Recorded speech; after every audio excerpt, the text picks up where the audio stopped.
Sleeping late is in my opinion, one of the worst things one can do to one's spiritual life. And accountability in sadhana card is probably one of the best things one can do in our spiritual life. So I think early night sleep and waking up early and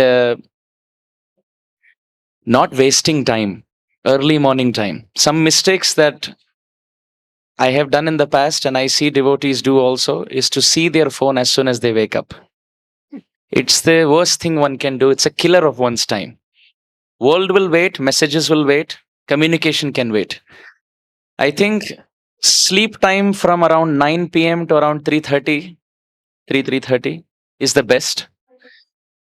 From then up to 8:30. For brahmacharis up to 9 o'clock, but for grihasthas, even if you have to go to work at 8 o'clock, at least till 7:30, that time should be uncompromisingly used for bhakti. Golden time. Now, attentive chanting, sitting down, audibly chanting, pronouncing properly, hearing, without wasting time, without talking, chit-chatting. Many times we do that. Between rounds, we look around, we talk to people. So, best to bring everything together. The pleasure of sitting down and without break, without getting up, without talking to anybody, chanting from the first beat of the first round to the last beat of the last round in a prayerful mood. Krishna, this probably could be the last time I'm calling out to you. Please accept me. Please clean my heart. Please let good qualities come in my heart. I am really troubled with anarthas. Bad dreams are coming in my life. And what if I die in those bad dreams? What will be my destination? What was the last thought I would get in my sleep? My Lord, I'm very grateful you broke that bad dream and you still gave me one more Brahma Muhurta to call out to you. So I think chanting like that, and those who have Gayatri, it's very important to chant in Brahma Muhurta and not miss. Worshipping one's deities early in the morning, memorizing verses early in the morning, hearing Srila Prabhupada early in the morning, studying Srimad Bhagavatam early in the morning. After doing this, it's like a Narayan Kavacha on the heart. We can go anywhere around the world. And Prabhupada's words, Prabhupada's purports will help. So I think consistency is the key. Sometimes life, Maya will try to box us and put us off schedule. Early eating helps. Even according to science, it's very important to get 4 phases of 1.5 hours each. So in the 1.5 hours period, you have what is called as the non-rapid eye movement. Rapid eye movement and non-rapid eye movement. That phase is 90 minutes, 1.5 hours. It's important to get 4 such cycles for sound sleep. That is 6 hours straight. Many times we are under the notion that you can overcome sleep deficit. Let's say I stretch up to 11:30, 12 at night and force wake up at 3:34 for Mangalarti. And then remaining 3 hours deficit, I can sleep during the day. According to Ayurveda, this is the wrong thing to do. Why? One, you don't get 6 hours of 4 phases of 1.5 hours each. That's one. Second, sleep at night increases sattva-gun. Sleep during the day increases rajogun and tamogun. So it doesn't catch sleep. You can't catch up with sleep deficit like that. So morning sadhana is very important. Association with devotees is highly important. What type of devotees we associate with is also very important. If we associate with fired up, like-minded devotees, it will pull us up. We have very little time in the human form. Man is known by the company he keeps. In the MBA management school, we were taught the character of a man or the decision making, the mindset of a man depends on the 5 people he surrounds himself with. So if we want to become a good chess player, surround yourself with very good, highly rated chess players. If you want to become an entrepreneur, here to successful business entrepreneurs. Similarly, if we want to practice bhakti, as Jesus says in the Bible, I've heard it from His Holiness Radhanath Maharaj. Jesus says in the Bible, I can accept you hot or cold, but if you're lukewarm, I spit you out. If we want to become devotees, why not become complete devotees? 100%. Yes, Krishna, I want to become Sakradeva prapanno yastavasmiti sayachate abhayam sarvada tasmai dadami etad vratam mama.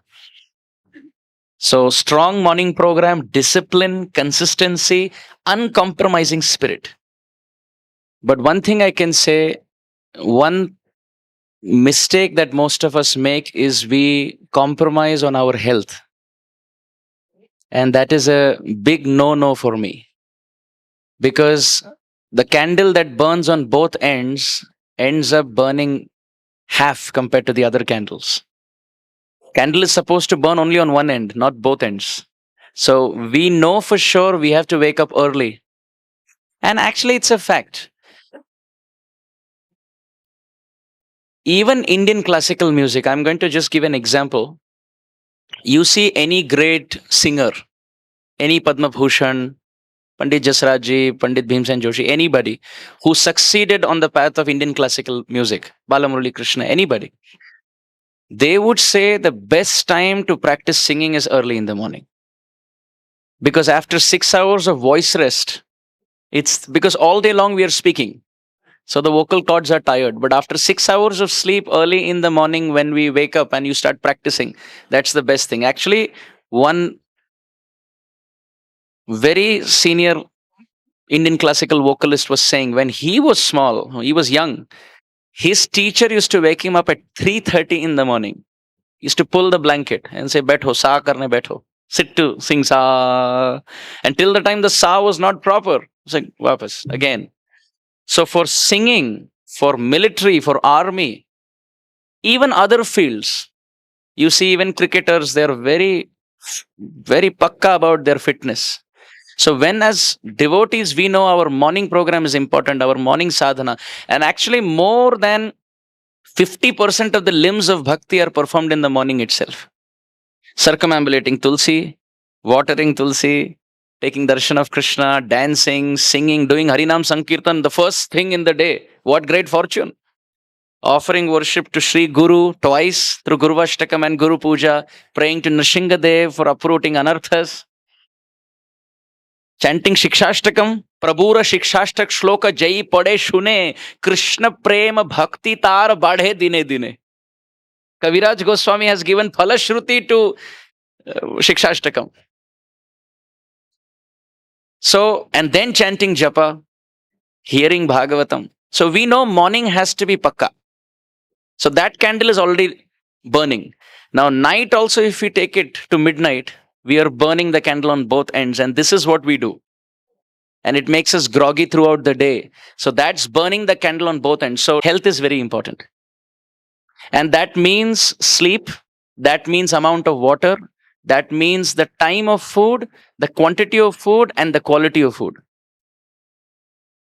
What we eat, when we eat, how much we eat, and from where we eat. Water, sleep, food, and exercise. Pranayam, walking, yoga. Very important. Stretching is very important. So I think health, sadhana, work, family relations, etc. And sadhana means seva also. So, and now, according to the intensity of the devotee, they will topple and juggle with these balls. Actually, Kadam Khan Maharaj was once saying something fabulous.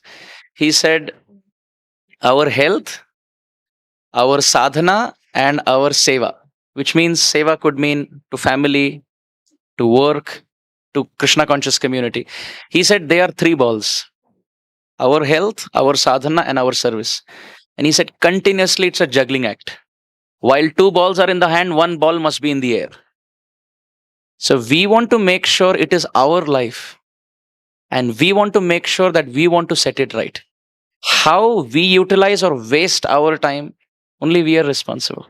We have to take the right decisions right now. So my request to Vaishnavis here, please don't burn the candle on both ends. If you or I get a stroke, there is nobody for us. We have to take care of our health now. But that doesn't mean on the pretext of taking health, we overdo it. Oversleeping is not the way, or overeating is not the way to secure ourselves. Just like spending 8 hours in the gym or exercise a day is not the solution. But 30 minutes of exercise consistently for 10 years will bring in the result. Right? Back stretching exercises. So I think in my estimate, if health is proper, sadhana, seva, sadachar, everything, swadhyaya, everything will happen. But health is the most compromised. So I think health, our sadhana, seva, our work, time with our family, and then that keeps us busy 24 hours.